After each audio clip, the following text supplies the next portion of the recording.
Hello बच्चों, मैं हूं प्रतिभा। आप सभी का बहुत बहुत स्वागत है प्रतिभा क्लासेस में। कैसे हो? I hope you are well. बच्चों, हमने कल किया था about the respiration in human beings कि जो ह्यूमन बींग्स है उसका रेस्पिरेशन का प्रोसेस जो है वो क्या होता है, किस तरह से प्रोसेस होता है।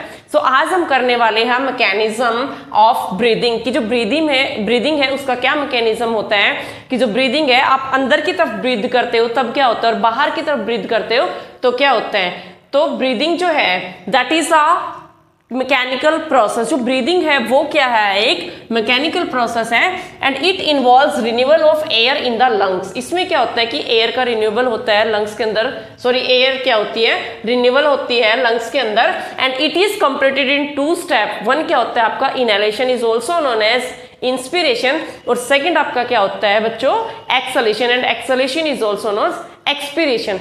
तो जो ब्रीदिंग होता है ये एक मैकेनिकल प्रोसेस है जिसमें क्या होता है कि जो लंग्स है उसमें एयर रिन्यू होती है और ये जो है इसके 2 स्टेप्स होते हैं, 2 टाइप होते हैं। एक तो होता है इनहेलेशन और सेकंड होता है एक्सहेलेशन। उसको करने से पहले थोड़ा सा लंग्स के बारे में पढ़ लेते हैं कि जो हमारे lungs elastic bag like structure की जो लंग्स होते हैं वो क्या है, इलास्टिक बैग लाइक स्ट्रक्चर है and they can be compare to rubber balloon की। आपने देखा होगा कि जब एक्सपेरिमेंट करते हैं हम कि भाई अंदर अगर इनहेल करते हैं तो कैसे जो है लंग्स फूलते हैं, उनमें हवा भरती है और कैसे जो है हम क्या करते हैं एक्सेल करते हैं तो उससे हवा बाहर निकलती है। तो ये प्रोसेस जो जब हम करते हैं तो इसमें हम ना बैलून की हेल्प लेते हैं। तो इट मीन्स हम कंपेयर किससे करते हैं, बलून से करते हैं। They can not contract and expand and on their own कि जो लंग्स होते हैं ना तो वो खुद से क्या होते हैं कॉन्ट्रैक्ट होते हैं और ना ही खुद से क्या होते हैं वो एक्सपेंड होते हैं, ठीक है। और दूसरा क्या है कि जो लंग्स होते हैं they are closely fitted in thoracic cavity which is air tight कि जो लंग्स होते हैं वो क्या होते हैं क्लोजली फिट होते हैं। अब कहाँ फिट होते हैं, थोरेसिक कैविटी में। और जो थोरेसिक कैविटी होती है वो क्या होती है, एयर टाइट होती है। लंग्स एक्सपेंड और कॉन्ट्रैक्ट, जो लंग्स होते हैं वो एक्सपेंड होते हैं, कॉन्ट्रैक्ट होते हैं विद द एक्सपेंशन और contraction of thoracic cavity by respiratory movements of ribcage and diaphragm कि जो क्या होता है आपकी जो लंग्स होते हैं वो एक्सपेंड और कॉन्ट्रैक्ट होते हैं, ठीक है बच्चों। किसकी वजह से, बाय थोरेसिक कैविटी। इनकी जो थोरेसिक कैविटी है जब वो क्या होती है कॉन्ट्रैक्ट होती है और जब वो रिलैक्स होती है रेस्पिरेटरी मूवमेंट से तो उनके साथ साथ ही लंग्स भी क्या होते हैं कॉन्ट्रैक्ट होते हैं और क्या होते हैं एक्सपेंड होते हैं। अब एक बात है क्या कि जो रिब्स के साथ जो मसल्स अटैच्ड होती है ना बच्चों, they are known as intercostal muscles की जो रिब्स के साथ अटैच्ड होती है मसल्स उनको हम इंटरकॉस्टल मसल्स बोलते हैं। और जो डायफ्राम के साथ जो मसल्स कनेक्ट होती है, जो जुड़ी होती है, उनको हम क्या बोलते हैं रेडियल मसल्स। क्योंकि मैं अभी कराऊंगी जैसे इसमें है रेडियल मसल्स होती है तो जो रेडियल मसल्स है they are connected with diaphragm और जो इंटरकोस्टल मसल्स होती है they are connected with ribs.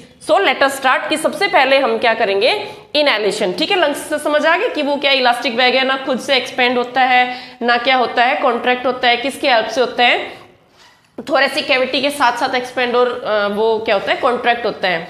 उसके बाद आता है इनहेलेशन। जो इनहेलेशन होता है, इनहेलेशन के अंदर क्या होता है, इन इनहेलेशन अभी मैंने आपको बताया कि थोरेसिक कैविटी के साथ होता है। तो in inhalation thoracic cavity expands by contraction of intercostal muscles which pull the ribs. अभी बताया कि जो रिब्स की जो मसल्स होती है वो क्या कहलाती है, इंटरकोस्टल मसल्स कहलाती है। जो थोरेसिक कैविटी होती है जब वो एक्सपेंड होती है, ठीक है, बाय कॉन्ट्रैक्शन ऑफ कि जो रिब्स की जो मसल्स होती है इंटरकोस्टल मसल्स जब वो कॉन्ट्रैक्ट होती है तो थोरेसिक कैविटी आपकी एक्सपेंड होती है और जो स्टर्नम है वो कहाँ जाता है, बाहर की तरफ या ऊपर की तरफ आ जाता है स्टर्नम, ठीक है। रिब्स और स्टर्नम कहाँ जाती है, बाहर की तरफ आ जाती है। And the contraction of radial muscle, अब ये रेडियल मसल किससे रिलेटेड है, डायफ्राम से।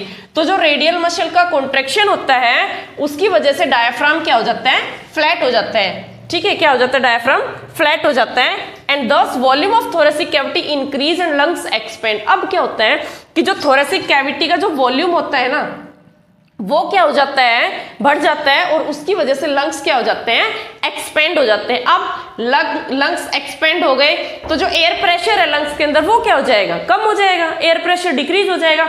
और एयर प्रेशर डिक्रीज होने की वजह से जो फ्रेश एयर होती है from air passage is sucked into the lungs की वो क्या कर ली जाती है, लंग्स के अंदर सक कर ली जाती है जिससे एल्वियोली क्या हो जाती है, फिल हो जाती है, इनकी एल्वेओली क्या हो जाती है, फूल जाती है। ठीक है, तो ये होता है इनहेलेशन। एक सिंपल सा फंडा है इनहेलेशन में कि जब हम अंदर की तरफ सांस लेते हैं तो हमारी रिब्स कहाँ हो जाती है, फॉरवर्ड आउटवर्ड हो जाती है, और जो हमारा डायफ्राम है वो क्या हो जाता है, फ्लैट हो जाता है या फिर इनवर्ड हो जाता है। ठीक है, उसकी वजह से थोरेसिक कैविटी इंक्रीज हो जाती है। थोरेसिक कैविटी इंक्रीज होगी तो लंग्स क्या होते हैं, एक्सपेंड हो जाते हैं। लंग्स एक्सपेंड होने की वजह से जो वॉल्यूम होता है वो डिक्रीज हो जाता है। ठीक है, थोरेसिक कैविटी ये रहा ना इंक्रीज, लंग्स एक्सपेंड हो जाएंगे, और जो एयर प्रेशर है लंग्स के अंदर, एयर प्रेशर वो क्या हो जाएगा, डिक्रीज। एयर प्रेशर डिक्रीज होने की वजह से एयर पैसेज के थ्रू क्या हो जाती है, लंग्स के अंदर हवा, फ्रेश एयर चली जाती है, जिससे एल्वेओली क्या हो जाती है, फुल। कल बताया था एल्वेओली जो है वो बैलून लाइक स्ट्रक्चर होते हैं।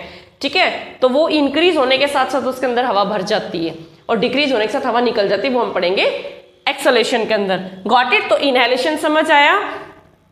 In inhalation, thoracic cavity expand by contraction of intercostal muscles which pull the ribs and sternum upward and outward। सीधा सीधा मीनिंग क्या है कि जब thoracic cavity expand होती है तो जो रिब्स होती है, रिब्स की कौन सी मसल, इंटरकोस्टल मसल्स, रिब के साथ कनेक्ट होती है इंटरकोस्टल, जो इंटरकोस्टल मसल्स होती है वो कॉन्ट्रैक्ट हो जाती है, जिसकी वजह से रिब्स कहाँ आ जाता है, ऊपर की तरफ, इनके आउटवर्ड हो जाता है, फूल जाता है, बाहर की तरफ आ जाता है। और फिर क्या हो जाती है, जो डायफ्राम की जो मसल्स होते हैं, रेडियल मसल्स, ये क्या हो जाती है, कॉन्ट्रैक्ट, जिससे कि जो डायफ्राम होता है वो क्या होता है, फ्लैट हो जाता है। डायफ्राम फ्लैट होने के साथ साथ थोरेसिक कैविटी इंक्रीज हो जाती है, लंग्स एक्सपेंड हो जाते हैं, एयर प्रेशर डिक्रीज हो जाता है, और फ्रेश एयर क्या आ जाती है, लंग्स के अंदर आ जाती है, एल्वेओली फिल हो जाते हैं। समझ आया? फिर उसके बाद आता है नेक्स्ट एक्सलेशन, बिल्कुल इसका अपोजिट है। क्या होता है कि थोरेसिक कैविटी क्या हो जाती है, कॉन्ट्रैक्ट हो जाती है, उसकी वजह से रिब्स क्या होती है, यहाँ पर आउटवर्ड हो रही है, अब रिब्स क्या हो जाएगी, इनवर्ड्स हो जाएगी, अंदर की तरफ हो जाएगी। डायफ्राम क्या हो जाते हैं, फूल जाते हैं, आउटवर्ड हो जाते हैं, जिससे कि थोरेसिक कैविटी क्या हो जाती है, डिक्रीज हो जाती है। ठीक है, लंग्स क्या हो जाते हैं, कॉन्ट्रैक्ट हो जाते हैं, और हवा जो है कहाँ जाती है, बाहर निकल जाती है। तो एक्सलेशन में क्या होता है, ड्यूरिंग एक्सलेशन जो वॉल्यूम होता है थोरेसिक कैविटी का, दैट इज डिक्रीज्ड, कि volume of thoracic cavity is decrease by the relaxation of intercostal muscle. अभी बताया था कि इंटरकोस्टल मसल यहाँ क्या हो रही है, कॉन्ट्रैक्ट हो रही है, लेकिन एक्सलेशन में क्या होगी, इंटरकोस्टल मसल रिलैक्स हो जाती है। तो इंटरकोस्टल मसल रिलैक्स हो जाती है, that pushes the ribs inward, जो क्या करती है, जो रिब्स होती है उसको क्या करती है, अंदर की तरफ करती है, and relaxation of radial muscles that makes the diaphragm flatten, की जो क्या करती है, जो फ्लैट डायफ्राम है ना उसको क्या कर देती है, बिकम्स डोम शेप्ड, उसको डोम शेप्ड बना देती है, and this passes this press the lungs, ये क्या करते हैं, लंग्स को दबा देती है, और air is pushed out, air क्या हो जाती है, बाहर निकल जाती है। ठीक है, तो क्या बताया एक्सलेशन में, क्या होता है बच्चों एक्सलेशन में, कि एक्सलेशन के टाइम पर जो वॉल्यूम होता है थोरेसिक कैविटी का वो डिक्रीज हो जाता है, जिससे कि क्या हो जाती है, जो रिलैक्सेशन, मतलब जो इंटरकोस्टल मसल्स है वो क्या हो जाती है, रिलैक्स हो जाती है, जो कि क्या करती है, रिब्स को अंदर की तरफ इनवर्ड की मतलब पुश करती है अंदर की तरफ। अगर जो रिब्स है वो अंदर की तरफ हो गई तो जो डायफ्राम होता है वो क्या हो जाएगा, आपका फ्लैट हो, जो डायफ्राम फ्लैट है बिकम्स डोम शेप्ड, वो क्या हो जाएगा, डोम शेप, इनकी फूल जाएगा। अब क्या होगा कि जो रिब्स है वो अंदर की तरफ गई तो डायफ्राम कहाँ आ जाएगा, बाहर आ जाएगा। ठीक है, क्यों, क्योंकि यहाँ डायफ्राम जो है उसकी मसल्स क्या हो रही थी, कॉन्ट्रैक्ट, तो डायफ्राम फ्लैट हो गई, लेकिन यहाँ इसकी मसल्स क्या हो जाएगी, रिलैक्स होने की वजह से जो कॉन्ट्रैक्ट यानी कि जो फ्लैट डायफ्राम था वो क्या हो जाएगा, डोम शेप्ड बन जाएगा, यानी कि वो क्या हो जाएगा, आउटवर्ड आ जाएगा। और जो ये आउटवर्ड आने की वजह से ये क्या करते हैं, लंग्स को प्रेस करते हैं, they press the lungs and air is pushed out, और एयर को क्या कर देते हैं, ये बाहर की तरफ पुश्ड आउट कर देते हैं। ठीक है, तो ये था आपका ब्रीदिंग का मैकेनिज्म, इनहेलेशन और एक्सलेशन का। अब नेक्स्ट आपके पास आता है इनहेलेशन और एक्सलेशन के बीच में एक बार डिफरेंस देख लेते हैं कि क्या डिफरेंस होता है between inhalation and acceleration. Difference between acceleration and inhalation.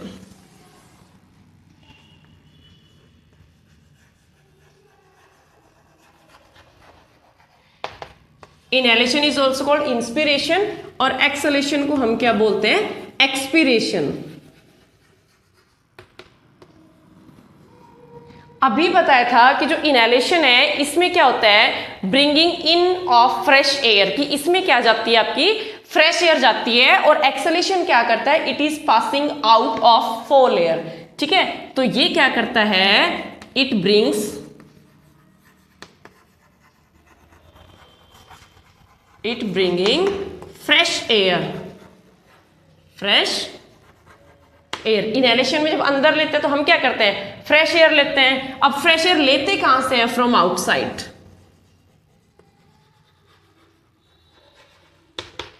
इसमें क्या हो जाएगा, हम क्या करते हैं, it is passing out of fall air.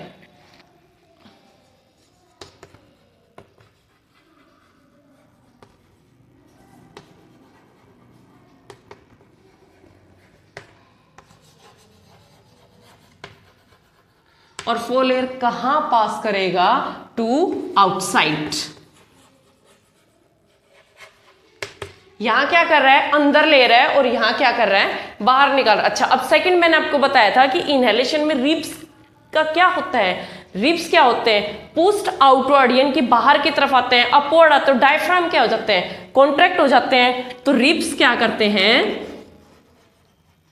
Ribs moves outward या फिर फॉरवर्ड। और यहां आउटवर्ड है तो यहां रिब्स क्या होंगे, पुल इनवर्ड।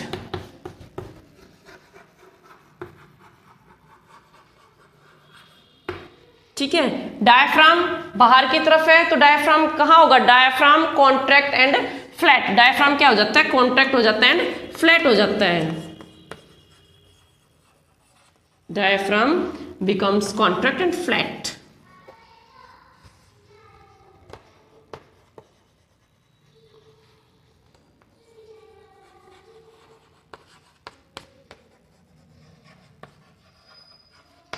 और यहां क्या हो जाता है, डायफ्राम कैसा हो जाता है, डोम शेप यानी कि रिलैक्स हो जाता है और डोम शेप्ड हो जाता है। ठीक है, डायफ्राम रिलैक्स्ड,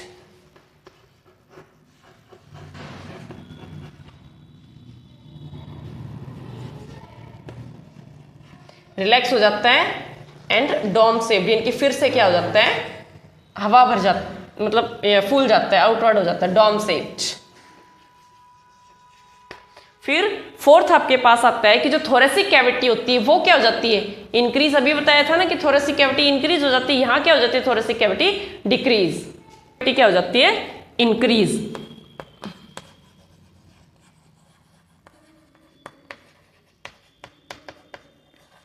इंक्रीज। और यहां पर थोरेसिक कैविटी क्या हो जाती है, डिक्रीज।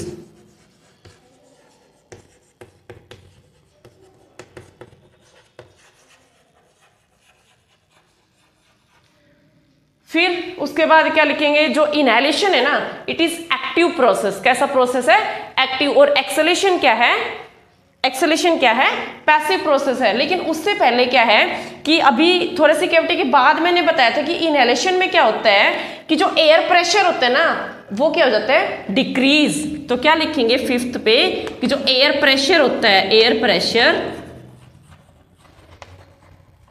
डिक्रीज्ड। ठीक है, और डिक्रीज इन लंग्स।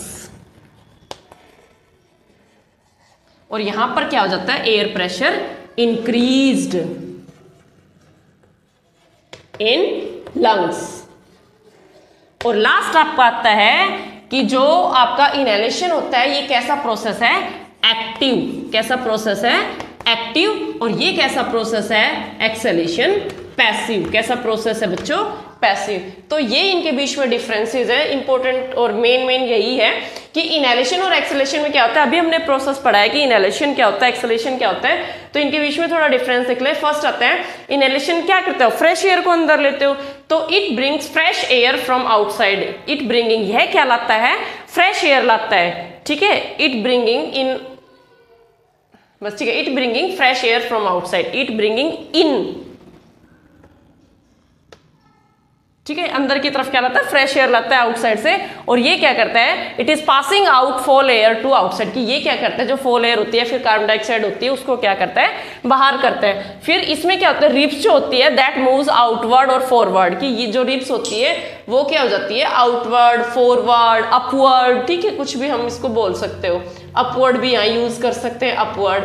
और एक्सलेशन में क्या होती है, पुल इनवर्ड, कि अंदर की तरफ क्या हो जाती है, रिब्स चली जाती है।